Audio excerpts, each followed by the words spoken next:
नी सा गा pani pani da pa pada pada ga ni da sa ni sa ga pani pani da pa pada pada ga ni da sa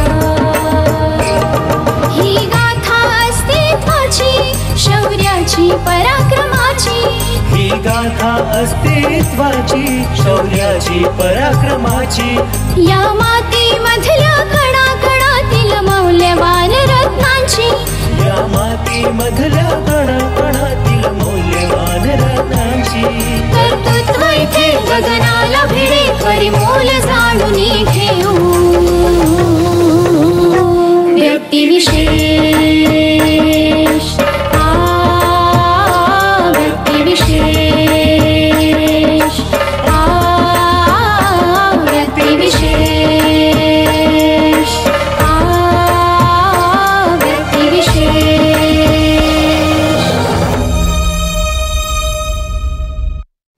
नमस्कार, radio MPSC गुरु spreading the knowledge powered by spectrum अकॅडमीमध्ये मी रत्नमाला सूर्यवंशी तुमचे सर्वांचे स्वागत करते। विद्यार्थी मित्रांनो, आज आपण व्यक्तिविशेष या सत्रांतर्गत जेम्स वॅट यांच्या जीवनकार्याचा थोडक्यात आढावा घेऊया। जेम्स वॅट यांचा जन्म 19 जानेवारी 1736 मध्ये ग्रीनक, स्कॉटलंड येथे झाला। हे एक स्कॉटिश संशोधक व उपकरण निर्माते होते। त्यांच्या वडिलांचा जहाज बांधणीचा व बांधकामाचा व्यवसाय होता आणि त्यांची एक कार्यशाळा होती। जेम्स अशक्त असल्याने त्यांचे आधीचे शिक्षण घरीच झाले। नंतर शाळेत जाऊन त्यांनी लॅटिन, ग्रीक व गणित या विषयाचे अध्ययन केले। त्यांना यंत्रोपकरणात विशेष रुची असल्याने त्यांचे खरे शिक्षण वडिलांच्या कार्यशाळेत झाले। तेथे त्यांनी स्वतः यारीसारख्या यंत्राच्या प्रतिकृती बनविल्या, तसेच जहाजावरच्या उपकरणांची माहिती करून घेतली। आधीच्या इंजिनात मूलभूत स्वरूपाच्या सुधारणा करून त्यांनी बनविले वाफेचे इंजिन हे शक्ती निर्माणाचे साधन म्हणून सर्वत्र वापरले जाऊ लागले। औद्योगिक क्रांतीच्या सुरुवातीच्या काळातील हे सर्वात महत्त्वाचे साधन ठरले। जेम्स वॉट यांनी त्यानंतर ग्लासगो व लंडन येथे वैज्ञानिक उपकरणांच्या निर्मितीविषयीचे प्रशिक्षण घेतले। त्या काळी मुख्यतः सर्वेक्षण व मार्गनिर्देशन याकरिता लागणारी उपकरणे बनवित असत। 1757 साली ग्लासगोला परत आल्यावर वैज्ञानिक उपकरण निर्माते म्हणून त्यांनी ग्लासगो विद्यापीठात काम करण्यास सुरुवात केली। तेथे असताना त्यांनी चतुर्थ यंत्र, होकायंत्र, दाबमापक इत्यादी उपकरणे तयार केली। या काळात त्यांचा अनेक वैज्ञानिकांशी परिचय झाला। पैकी जोसेफ ब्लॅक यांच्याबरोबर त्यांची मैत्री जमली व त्या मैत्रीचा त्यांना वाफेच्या इंजिनात सुधारणा करण्याच्या दृष्टीने खूप उपयोग झाला। विद्यार्थी मित्रांनो, वाफेवर चालणाऱ्या आगगाडीचा जनक म्हणून जेम्स वॅट यांना ओळखले जाते। जेम्स वॅट लहानपणी अतिशय आळशी होता असे त्यांच्या न बोलण्यामुळे तरी वाटत होते। तो स्वयंपाकघरात त्याच्या आत्याबरोबर बसलेला असताना विस्तवावर एका किटलीमध्ये पाणी उकळत होते। त्या पाण्याची वाफ किटलीच्या तोंडातून बाहेर पडत होती। जेम्स त्या वाफेवर एकदा कप व एकदा चमचा धरत होता व तो कप व चमचा वाफेच्या जोराने कसा खालीवर होतो याचे निरीक्षण करत होता। त्याच्या आळशीपणाबद्दल त्याची आत्या नेहमीच कानउघाडणी करत असे। एकदा योगायोगाने जेम्सच्या कॉलेजच्या प्रयोगशाळेतील न्यूमनचे मॉडेल इंजिन जेम्सकडे दुरुस्तीला आले। इंजिन दुरुस्त करताना जेम्सच्या लक्षात आले की हे इंजिन फक्त थोडाच वेळ काम देण्याच्या योग्यतेचे आहे। विचार केल्यावर त्याच्या ध्यानात आले की न्यूमनचा बॉयलर फार लहान आहे, ज्यात दट्ट्या असतो। त्या सिलेंडराच्या घनफळाच्या 3-4 पट वाफ असली तरच तिच्या मार्फत दट्ट्या सिलेंडराच्या टोकापर्यंत लोटला जाऊ शकेल असे त्यांना दिसून आले। अशा रीतीने या इंजिनात वाफ मोठ्या प्रमाणात वाया जाते हे त्यांच्या लक्षात आले। न्यूमनच्या इंजिनमधील खालीवर होणारा दांडा जेव्हा खाली ओढला जाई तेव्हा त्या सिलेंडरमधील पॅम्प रॉड वर उचलला जाई। जेम्सने एका सिलेंडरमधील वाफ पंपाने दुसऱ्या सिलेंडरमध्ये नेऊन त्या सिलेंडरवर गार पाण्याचा मारा केला व त्या वाफेचे बाष्पीभवन करून पोकळी निर्माण करायची असे ठरवले। त्यामुळे खर्च व वेळ वाचला। 2 सिलेंडरमध्ये त्याने एअरपंप बसवला। पुढे जेम्सने या इंजिनमध्ये पुष्कळ सुधारणा केल्या। न्यूमनच्या इंजिनातील दोषावर उपाय शोधताना जेम्सला अचानकपणे इंजिनाला स्वतंत्र असा संगणक म्हणजेच वाफेचे द्रवात पाण्यात रूपांतर करणारे साधन जोडण्याची कल्पना सुचली व हा त्याचा पहिला व सर्वात महत्त्वाचा शोध ठरला। सिलेंडरात वाफेचे पाण्यात रूपांतर होताना जी सुप्त उष्णता लागते ती वाया जाणे हा न्यूमन इंजिनाचा सर्वात मोठा दोष असल्याने त्याच्या ध्यानी आले होते. म्हणून वाफेच्या संगणनाचे काम सिलेंडरऐवजी त्याला जोडलेल्या पण त्यापासून अलग असलेल्या कक्षात करण्याचे त्यांनी ठरविले. सिलेंडरमधून बाहेर पडणारी वाफ सिलेंडरात नेऊन तेथे तिचे संगणन होते. यामुळे सिलेंडरात पाण्याच्या फवाऱ्याने संगणन करताना सिलेंडर व दट्ट्या थंड होत असे आणि ते परत तापविण्याकरिता वारंवार जादा उष्णता द्यावी लागत असे. संगणकामुळे ही उष्णता वाचते. याशिवाय सिलेंडर व दट्ट्या गरम राहण्यासाठी त्यांनी सिलेंडराभोवती आवेष्टन घालून त्यात वाफ सोडण्याची व्यवस्था केली. यामुळे उष्णतेची व पर्यायाने इंधनाची बचत होऊन इंजिन अधिक कार्यक्षम झाले. अशा रीतीने त्यांनी वाफ इंजिनात मूलभूत सुधारणा केल्या. मात्र वाफ इंजिनाचा शोध त्यांनी लावला हा लोकप्रिय समज चुकीचा आहे, कारण त्यांच्या जन्माच्या वेळीही वाफ इंजिने खाणीतील पाणी उपसण्यासाठी वापरात होती. वॉट यांच्या सुधारणामुळे वाफ इंजिन चालवायला सोपे झाले. ते अधिक खात्रीशीर रीतीने वापरता येऊ लागले व अधिक शक्तिशाली वाफ इंजिने बनविता येऊ लागली. यामुळे कागद गिरण्या, कापड गिरण्या, पिठाच्या गिरण्या, लोखंडाचे कारखाने, भट्ट्या, पाणी पुरवठा इत्यादी असंख्य ठिकाणी त्याचा उपयोग होऊ लागला. व्यावसायिक दृष्टीने महत्त्वाच्या ठरलेल्या या इंजिनाचे औद्योगिक क्रांतीला चांगलीच चालना मिळाली. विद्यार्थी मित्रांनो, जेम्स वॉट यांनी जॉन रोबक यांच्याबरोबर वाफेची इंजिने बनविण्याचा व्यवसाय भागीदारीत सुरू केला 1768 मध्ये आणि 1769 साली त्यांनी एका इंजिनाचे एवस्व म्हणजेच पेटंट घेतले. मात्र या धंद्यात त्यांना विशेष यश मिळाले नाही. दरम्यान अर्थार्जनासाठी त्यांनी चष्म्याच्या व्यापाराकडील नोकरी, कालव्यांचे संरक्षण व खोदकाम, बंदरातील सुधारणा अशी कामे केली. या कामांना कंटाळून ते 1774 साली बर्मिंगहॅमला गेले व तेथे त्यांनी मॅथ्यू बोल्टन यांच्या भागीदारीत नव्याने वाफ इंजिने बनविण्याचा उद्योग सुरू केला.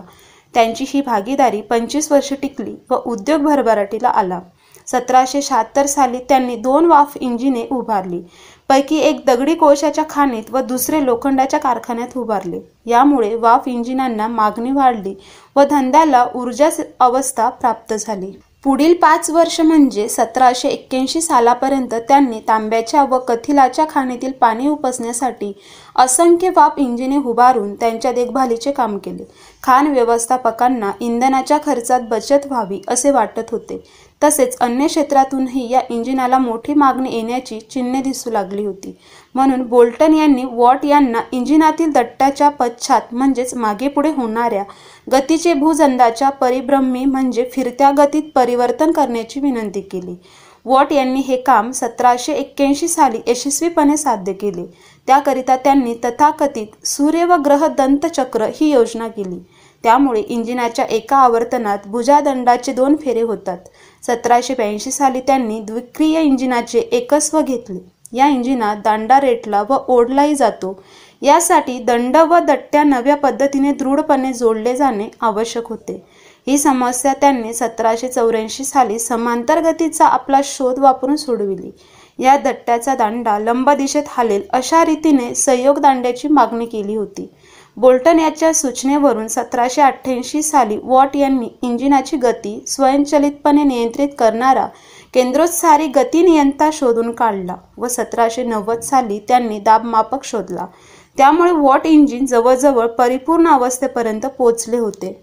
इंजिनाची शक्ती मोजण्यासाठी त्यांनी त्याची घोड्याच्या शक्तीची तुलना केली. अशा प्रकारे हॉर्स पॉवर ही संज्ञा प्रचारात आली. त्यानंतर एक अश्वशक्ती म्हणजे 1 मिनिटात 33,000 पौंड वजन व 1 फूट उंच उचलण्यास लागणारी शक्ती हे मूल्य निश्चित केले. दाबमापकाने इंजिनाची अशक्ती मोजीत व अश्वशक्तीनुसार इंजिनाची किंमत ठरवीत. वाफ इंजिनाशिवाय अभियांत्रिकी व रसायनशास्त्र या विषयातही त्यांनी संशोधन केले होते आणि त्यांना भाषा व संगीत यातही रस होता. त्यांचे काही महत्त्वाचे संशोधन पुढील प्रमाणे. आपले कार्यालय उबदार ठेवण्यासाठी त्यांनी वाफेच्या वेटोळ्यांचा वापर केला होता आणि हे काम त्यांनी 1784 मध्ये केले. इंधनाची बचत करणारी भट्टी, दाब देऊन मजकुराच्या प्रती काढावयाचे यंत्र व प्रतिलिपीशाही शिल्पाची म्हणजेच पुतळ्यांची पुनर्निर्मिती करणारे यंत्र, आम्लतेची चाचणी घेणारे दर्शक, नियामक झडप, क्लोरीनचा वापर करून विरंजन म्हणजेच रंग घालविण्याची क्रिया करण्याचे तंत्र वगैरे यांचे शोध महत्त्वाचे आहेत. शिवाय पाणी हे मूलद्रव्य नसून संयोग आहे असे सुचविणारे ते एक पहिले संशोधक होते. ग्लासगो वॉटर कंपनीचे सल्लागार म्हणून त्यांनी काम केले होते. विज्ञान व कला यांचा प्रसार करणाऱ्या लुनर सोसायटीचे ते सदस्य होते. वॉट यांना त्यांच्या संशोधन कार्याबद्दल पुढील अनेक मानसन्मान मिळाले होते. त्यातील काही बघूया. एडिनबरो व लंडन 1785 येथील रॉयल सोसायटीचे सदस्यत्व. ग्लासगो विद्यापीठाची डॉक्टर ऑफ लॉज ही पदवी 1806 मध्ये मिळाली. फ्रेंच अकॅडमीचे ऑफ सायन्सेसचे परदेशी सदस्यत्व. त्यांना जहांगीरी देऊ करण्यात आली होती, पण ती त्यांनी स्वीकारली नाही. त्यांच्या स्मरणार्थ शक्तीच्या एककाला वॉट हे नाव देण्यात आले असून वेस्टमिनिस्टर ॲबे येथे त्यांचा पुतळा उभारला आहे. त्यांचा एक मुलगा सागरी अभियंता होता व त्याने जहाजाकरिता वाफ इंजिनाचा वापर केला होता. विद्यार्थी मित्रांनो, जेम्स वॉट यांच्या 6 वस्तूंचे पेटंट झाले होते. त्यापैकी पेटंट 913A स्टीम इंजिनला वेगळे कंडेन्सर लावून त्याचा वापर करणे यास 29 एप्रिल 1769 मान्यता मिळाली. दुसरं पेटंट होतं 1244 शब्दांना कॉपी करण्याच्या नवीन विधी शोधून काढले. यास 14 फेब्रुवारी 1780 मान्यता मिळाली. पेटंट 1306 सूर्य आणि ग्रहांच्या परिभ्रमणाच्या गतीस सांगणाऱ्या यंत्राचा शोध. यास 23 फेब्रुवारी 1782 मध्ये मान्यता मिळाली. पेटंट 1422 स्टीम इंजिनमधील आमूलाग्र बदल घडून आणला. यास 25 ऑगस्ट 1882 मान्यता मिळाली. पेटंट 1321 स्टीम इंजिनचे विविध रूपांना प्रस्तुत केले. यात 4 जुलै 1782 मान्यता मिळाली. पेटंट 1485 भट्टीस निर्माण करण्याचे तंत्रज्ञान विकसित केले. यास 14 जून 1785 मान्यता मिळाली. जेम्स वॉट यांचा मृत्यू 25 ऑगस्ट 1819 मध्ये झाला. विद्यार्थी मित्रांनो, अशा प्रकारे आज आपण व्यक्तिविशेष या सत्राअंतर्गत जेम्स वॉट यांच्या जीवनकार्याचा थोडक्यात आढावा घेतला. तर आता आपण इथेच थांबूया. तोपर्यंत तुम्ही ऐकत राहा रेडिओ MPSC गुरु, spreading the knowledge, powered by spectrum academy. धन्यवाद.